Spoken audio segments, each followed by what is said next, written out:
plantearles una reflexión de manera muy respetuosa. ¿En qué radica el respeto? En reconocernos todos como trabajadores, todos como pares, ¿sí? En ningún momento, en este caso yo soy un trabajador prestado a una función de dirección, pero soy un trabajador igual que usted. Y quisiera plantearles una reflexión porque creo que este debate tiene muchos elementos que están ocultos, una importancia que no está en el debate mismo de la ley, sino en su implicación. Y la reflexión viene por lo siguiente. Lo primero, esta revolución llegó al poder por la vía de las elecciones, ¿sí? Y estamos un año de elecciones. Pero esta revolución no es una revolución electorera, por tanto es una revolución que tiene contenidos estratégicos, contenidos de clase. Nosotros tenemos que tener una comprensión correcta de esta combinación de niveles. Digamos, tenemos que tener comprensión de este hecho que es un hecho dialéctico. Hay una combinación permanente de acciones, digamos, coyunturales, tácticas, con un conjunto de acciones que son de carácter estratégico. Y en este tipo de reuniones, eso está más o menos claramente definido para el equipo, porque es lo que se nos va a obligar en esta coyuntura que viene. ¿A qué me quiero referir? Nosotros en este momento estamos desarrollando tareas de carácter estratégico, como revolución, tareas como esa de consolidar esta construcción del socialismo, avanzar en esa transición al socialismo, ¿sí? Garantizar el control de gobierno, el control de los medios de producción, el control territorial, garantizar la construcción de estructuras de gobierno, como el Poder Popular, como la Central de Trabajadores. O sea, son con construcciones de visión a futuro. Esas tareas deben desarrollarse y no son tareas que fenecen en 3 meses, en 4 meses, en 1 año, ni en 20 años. Hay un proceso permanente de conclusión y construcción de estas tareas. Y son elementos que reivindican que esta revolución es socialista. Estamos en proceso de construcción, pero tenemos marcada nuestra visión hacia dónde vamos. Ahora bien, esta tarea estratégica hay que iniciarla hoy. ¿Y cómo la inicio hoy? Con clara comprensión del año que estoy viviendo y mi construcción táctica. O sea, yo avanzo en la construcción de las herramientas estratégicas, pero voy avanzando en la ganancia de las elecciones del 7 de octubre. No hay un mecanismo planteado en este momento que permita garantizar el mantenerse en el poder por otra vía que no sea la expresión electoral que tenemos en puerta. Desde ese punto de vista, hay elementos que quedan claros en esta reunión. Por ejemplo, ¿a quién le toca defender la ley orgánica del trabajo? ¿O es que acaso le toca al candidato entrarse a coñazo para defender la ley? No sé. Es al trabajador. Entonces, un evento como reflexión, un evento como este debe permitir el que salgan a la mesa propuestas de cómo tomar la ofensiva. No sé si me estoy explicando. Es bueno como evento saber cuáles son las aristas que tiene la ley. Es bueno como evento determinar cuáles son los elementos discursivos que me permiten diferenciarme de mi enemigo político, de mi contendor. Pero a la vez, un evento como este debería servir para uno definir cuáles son las tareas obvias, las tareas inminentes que plantea este ejercicio político. Porque te repito, hubo un debate para conocer la ley, que cada quien expusiera sus propuestas, pasaran por escrito y pasaran a una comisión. Hoy tenemos un debate conclusivo donde se puntualizan 20 puntos con sus derivaciones, que nos dan luces para defender esta construcción. Pero viene la pregunta, ¿y quién coño defiende eso? Si esa pregunta dice los trabajadores, la otra pregunta es ¿cómo? ¿Cómo? Entonces arranca una necesaria discusión en dónde está, te repito, mi oficio es de provocador. Como acción política, mi oficio es provocar que la gente busque cómo se organiza para entrarse a coñazo. Punto. Punto. Mi oficio es ver lo que no se ve, para plantearle al otro, mire camarada, por aquí es el camino. Entonces, está en ciernes la discusión de un plan de acción del movimiento de trabajadores para defender orgánicamente esa ley orgánica del trabajo, que aún está en construcción porque está en proceso de revisión, de amarre último algunos detalles y de consultar al comandante presidente. Pero entonces, viene en algún momento la discusión de cuál es el plan de acción. En ese plan de acción, otra pregunta, ¿Qué rol juega el 1 de mayo? ¿Cuál es la consigna política el 1 de mayo?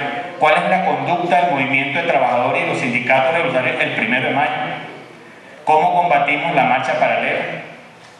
¿Cómo garantizamos que haya unidad y contundencia? ¿Cómo eso refuerza el tema de la unidad del movimiento de trabajadores?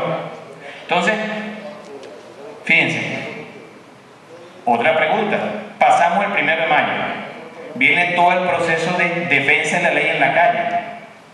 Y la oposición tiene un conjunto de equipos trabajando. La oposición tiene 13 años llevando coñazo y 13 años aprendiendo.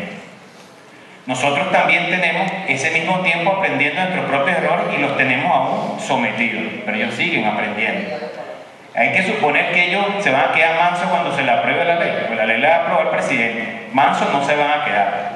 Y en cada uno de los intersticios, de los vacíos que haya, se van a centrar para hacer presión política. Es posible que la principal consigna sea la de las prestaciones y del fondo, porque ahí ellos tienen intereses concretos, el tema del capital, ¿sí? Pero sin duda se van a meter en cuanto huequito haya para generar división. ¿En qué organismo nivelaron a los trabajadores? ¿Cómo se come ese tema de la tercerización en el INCRE? Entonces van a ver los camaradas de los sindicatos del INCRE armándome pedo a mí. O sea, buena parte de esta ley va a obligar a un reajuste de las estructuras de gobierno a cómo se aplica esta ley. Y va a generar una cantidad de divergencias de opiniones en cómo se aplica esta nueva estructura jurídica. Y eso va a llevar a que muchos de nosotros tengamos que debatir a lo interno y cuál es la postura de los revolucionarios en ese momento. Entonces, lo que quiero decir es que vienen momentos sumamente complejos. Una cosa, el 1 de mayo está en el tapete y al día siguiente, ¿cómo defiendo la ley? ¿Cómo defiendo la ley en la calle? ¿Cómo la defiendo en el seno de la institución? ¿Cómo la defiendo en el seno de los trabajadores?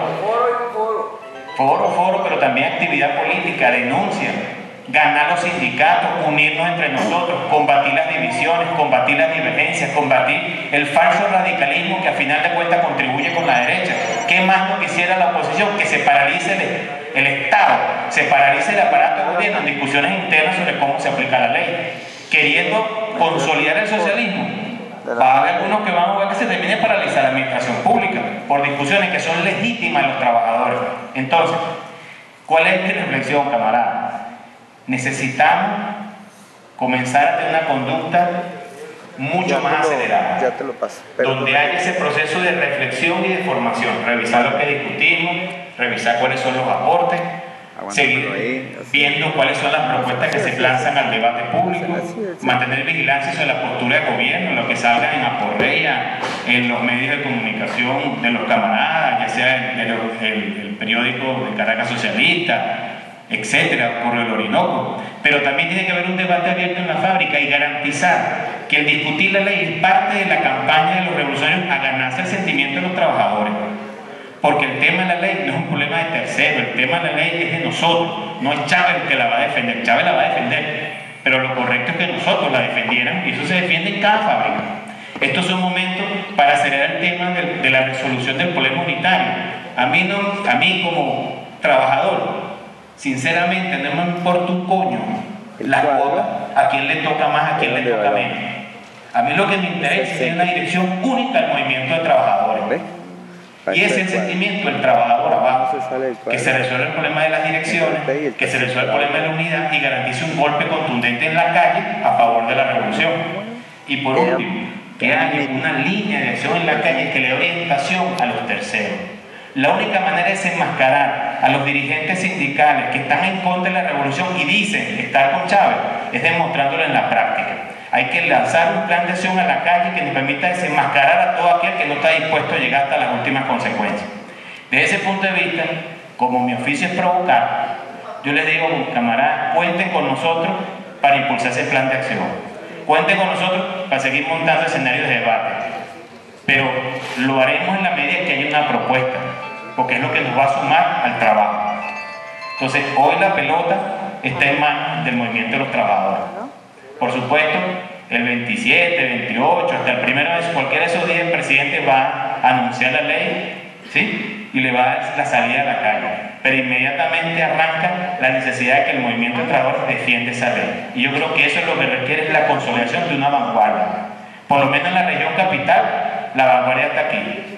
Lo importante entonces es que se consolide ese acuerdo y le repito, respetuosamente una simple reflexión, porque yo soy un trabajador más, pero les pediría que en el corto plazo pasemos a discutir de verdad un plan de acción que adelante la defensa, un logro estratégico como es esta ley, esta central, y garantizar la ganancia táctica, la ganancia del momento político y derrotar en cada uno de los espacios a la oposición. Muchas gracias. Muy bien.